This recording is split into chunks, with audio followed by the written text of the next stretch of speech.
There'd been some really bad weather in New Zealand, just constant rain, and I saw two lambs running around everywhere frantically, quite desperate to obviously find a mother. I tagged them with some non-toxic spray paint and I watched them. By the kind of end of the day, it was very obvious she was not coming back and they were in trouble. At that point, I picked them up. They were very wet, desperate for a drink, and warmed them up. And as soon as they had that milk, they're like, well, you're my mother.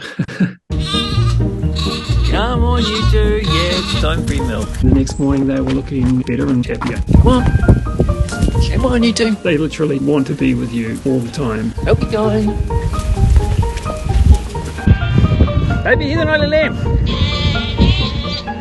Here's another lamb. It's a big instinct for them to stick close to their mother. You do have to watch them really carefully for that first week because they've had that kind of traumatic start and they haven't got such a good immune system. They can just suddenly go downhill. Zooming. Zooming. How are you zooming? Luckily with Heather and Isla, they just thrived after the first week. They turned into very happy little campers, jumping around, bouncing around.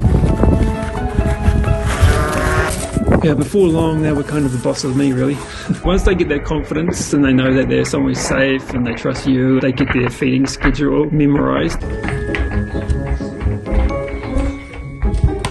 If you're late by even 5 minutes, they just go completely bananas and you've got to literally run into the house and shut the door before they just start kind of trying to break in.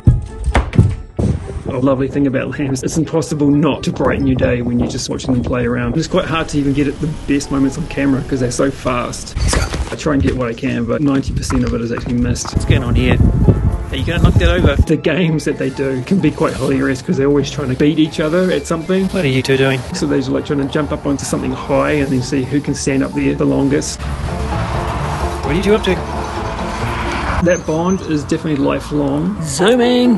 Who's the fastest? And they've just turned a year old. They still play the same way.